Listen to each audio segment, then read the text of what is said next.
Hello दोस्तों, आप सभी का स्वागत है शिवम एडुटेनमेंट चैनल पर। आज हम लोग बात करने वाले हैं केमिस्ट्री के पहला चैप्टर जो कि है मैटर इज आवर सराउंडिंग। आज इसको हम लोग माइंड मैप के थ्रू समझेंगे। तो चलिए वीडियो को स्टार्ट करते हैं बिना देरी किए।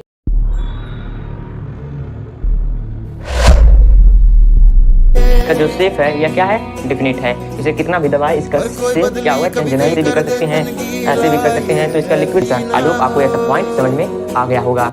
तो सबसे पहले हम लोग जान लेंगे मैटर क्या होता है। तो हम लेते हैं पहले चॉक। तो मैटर क्या होता है सबसे पहले ये जानते हैं। तो मैटर किसे कहते हैं? अरे भाई, जो क्या होता है, जो जिसके पास मास हो, जिसके पास वॉल्यूम हो। जिस चीज़ के बाद यूनिवर्स में अगर कोई सब्सटेंस है उसके पास मास है, वॉल्यूम है, तो वह क्या होगा, मैटर होगा। जैसे कि हो गया चाक, यह क्या है, यह एक मैटर है, सब्सटेंस है जिसकी इसका कुछ वैल्यू है और यह जहाँ पे धरा रहा है वहाँ पे स्पेस घेर रहा है, तो यह मैटर होता है। आई होप आपको समझ में आ गया होगा मैटर क्या होता है। तो चलिए जानते हैं मैटर कैसे कैसे होते हैं, कितने टाइप के होते हैं।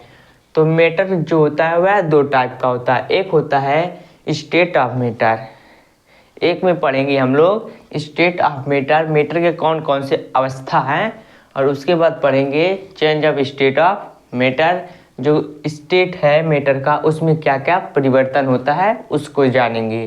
तो सबसे पहले हम लोग जान लेते हैं matter, state of matter.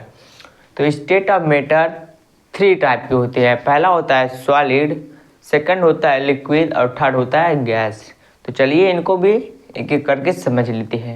Solid क्या होता है?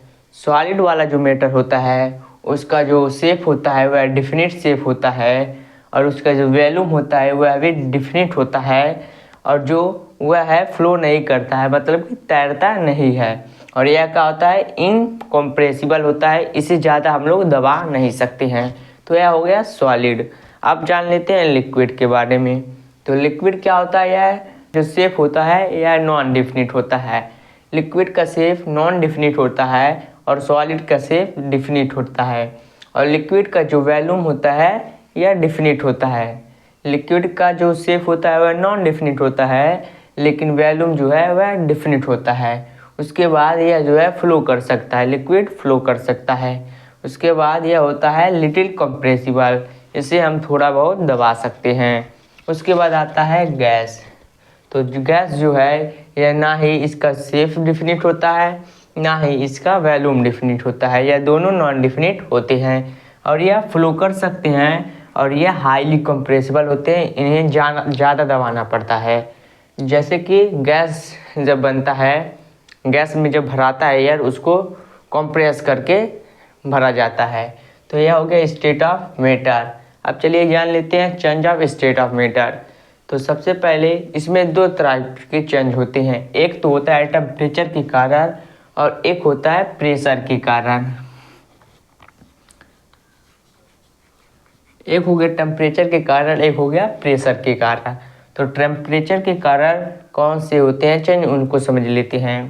तो टेम्परेचर को जब हम लोग बढ़ा दिया जाता है, टेम्परेचर को इंक्रीज करने पर क्या होता है कि फ्यूज़न या मेल्टिंग होता है। टेम्परेचर को बढ़ाने पे फ्यूज़न या मेल्टिंग होता है। फ्यूजन मेल्टिंग क्या होता है, जब कोई सॉलिड सब्सटेंस होता है उसे हम लिक्विड में चेंज करते हैं, तो उसी को कहते हैं फ्यूजन या मेल्टिंग। उसके बाद सेकंड होता है इवोपरेशन।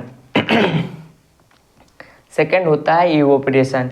इवोपरेशन में क्या होता है कि जो लिक्विड होता है उसे वेपर में चेंज करते हैं। लिक्विड को जब गर्माते हैं तो वह वेपर में चेंज हो जाता है। उसके बाद जो प्रेशर से चेंज होता है, तो प्रेशर से चेंज होने वाला प्रक्रिया को कहते हैं सब्लिमेशन। तो इसमें क्या होता है कि जो सॉलिड होता है उसे डायरेक्टली वेपर में चेंज कर दिया जाता है। जो सॉलिड होता है उसे डायरेक्टली वेपर में चेंज कर दिया जाता है, तो उसी प्रक्रिया को कहते हैं सब्लिमेशन। अब चलिए जानते हैं टेम्परेचर को घटाने पर क्या होता है। तो जब हम लोग टेम्परेचर को घटाते हैं तो फ्रीजिंग और कंडेंसेशन होता है। तो फ्रीजिंग में क्या होता है, जो सॉलिड रहता है, लिक्विड होता है, फ्रीजिंग में जो लिक्विड होता है वह सॉलिड में कन्वर्ट हो जाता है। क्या होता है, फ्रीजिंग में जो लिक्विड होता है वह सॉलिड में कन्वर्ट हो जाता है। और कंडेंसेशन में क्या होता है, कंडेंसेशन में जो वेपर होता है वह डायरेक्टली लिक्विड में चेंज होता आता है, उसे कहते हैं कंडेंसेशन।